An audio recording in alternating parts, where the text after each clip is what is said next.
Bueno, todo parece que las cotizaciones de los dólares alternativos, bueno, han entrado en un momento de calma,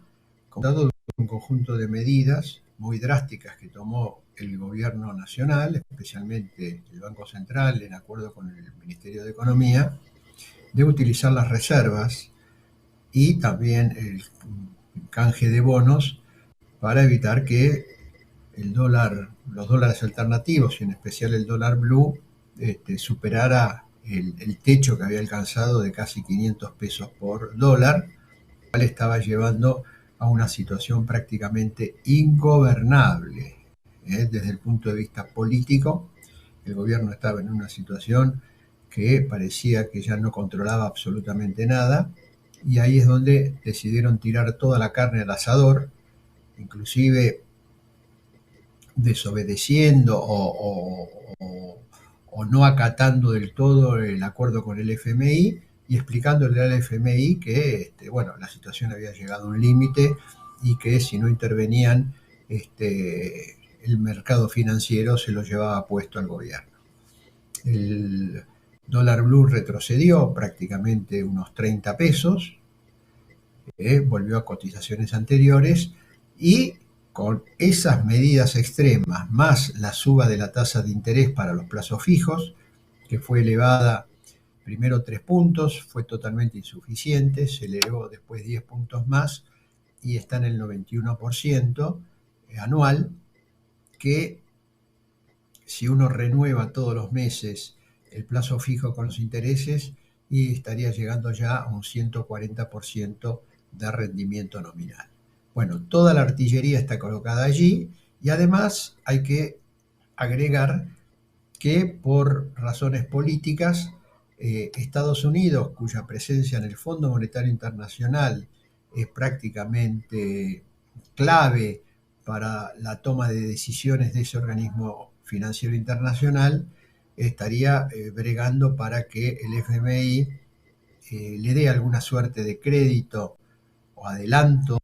de préstamos o crédito o compensación en nombre de que la sequía le ha privado a la Argentina del ingreso de miles de millones de dólares. Se habla de 20 millones de dólares para que se pueda ver la magnitud de lo que está en juego.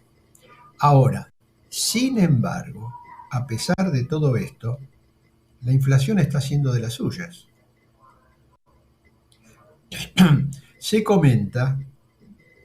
que la inflación de los alimentos, en especial carne, verduras y lácteos, habría subido más del 10% en abril. Y por los precios que uno estuvo viendo en la primera semana de mayo, esos rubros siguieron hacia arriba. Y, lógicamente, como los sectores de menores recursos son los que más destinan de su magro ingreso a alimentarse,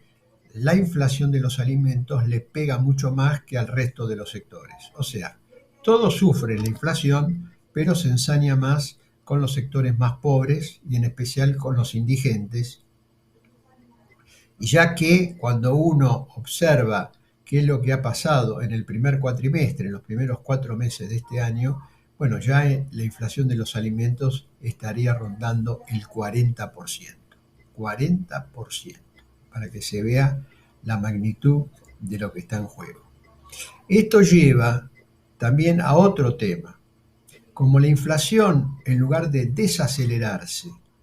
se acelera, cuando hay algunas medidas de aumentos de planes o aumentos de jubilaciones, etcétera, en base a indicadores que son indicadores pasados, necesariamente y obligadamente el ajuste termina siendo inferior, porque al ajustarse por índices de meses atrás, cuando la inflación de los meses siguientes va por arriba, terminan recibiendo esos sectores un aumento inferior a la inflación. O sea, siempre están atrasados esos ajustes en relación a la inflación. Por ejemplo, se comenta que en junio las jubilaciones y demás prestaciones sociales podrían aumentar un 21% aproximadamente. Ahora, cuando uno mira qué pasó con la inflación, evidentemente la inflación de los tres, y eso tiene que ver con la inflación de los primeros 3 meses del año. Ahora, si uno toma en cuenta lo que está pasando con la inflación, que tiene un promedio de entre el 7 y el 8%, ese 21% se quedó corto porque en el trimestre en que van a cobrar las jubilaciones, posiblemente la inflación de esos 3 meses esté en el orden del 23, 24 o 25%. O sea, habría nuevamente una pérdida adicional de los haberes jubilatorios y además, obligadamente, ANSES tendría que dar un nuevo bono a los jubilados, porque si no hubiese un nuevo bono, los jubilados estarían ya perdiendo muchísimo frente a la inflación, porque cobrarían nominalmente en el trimestre menos que en el trimestre anterior, porque en el trimestre anterior tuvieron bonos, y si este trimestre que arranca en junio no lo tienen, tendrían una pérdida mayor. O sea, el bono o los refuerzos que da la ANSES a los haberes más bajos vino para quedarse. Prácticamente se han transformado en permanentes, pero con un grave, grave tema que hay que siempre señalarlo. No abarca a todos los jubilados, o sea que aquel que no recibe un bono pierde como en la guerra frente a la inflación. Entonces, el gran, gran tema pendiente, ahora que el gobierno, por lo menos por algunas semanas o días, ha logrado, a costa de, vuelvo a señalar, una fuerte intervención que significa aumento de deuda, en primer lugar, aumento de deuda por los canjes de bonos, pérdida de reservas por la utilización de las casi nulas reservas que aún tiene el Banco Central para intervenir, para bajar la cotización del dólar, o sea, a un costo muy, pero muy elevado. El problema de raíz, el problema central, que es el tema inflacionario, sigue allí en la cresta de la ola, golpeando muy, pero muy fuerte todas las condiciones de vida de los trabajadores, de la gente de menores recursos, y seguramente cuando se conozca el dato del INDEC de pobreza e indigencia, nos vamos a encontrar con una estadística que va para arriba del 40% que dio la pobreza en la segunda mitad del año 2022. Bueno, este es el panorama agravado por la ya prácticamente guerra preelectoral entre las distintas fracciones que quieren llegar a ganar las elecciones ahora en los próximos meses, y entonces vamos a tener lógicamente una campaña electoral muy pero muy aguerrida, cometiendo fulls y goles con la mano, para decirlo en términos futbolísticos, de ambos sectores o de los sectores mayoritarios que tienen chances de acceder, de ganar las elecciones y acceder al gobierno el 10 de diciembre, lo cual genera también mayor inestabilidad, porque desde esos sectores se habla de la necesidad de unificar el mercado cambiario, modificar los precios relativos, lo cual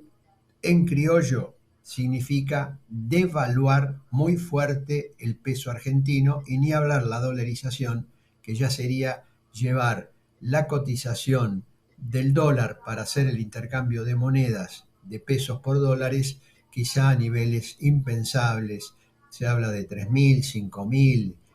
7.000 y hasta 10.000 pesos por dólar, según los distintos criterios que se intenten aplicar para facilitar o para realizar esa dolarización, que dicen que sería una solución al problema inflacionario, cuando lo que tendríamos es una caída estrepitosa de la actividad económica y un descenso sin precedentes, ratifico, del poder adquisitivo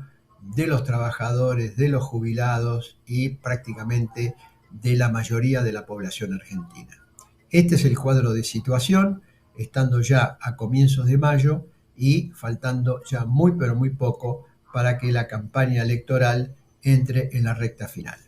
Gracias y nos encontramos la próxima semana.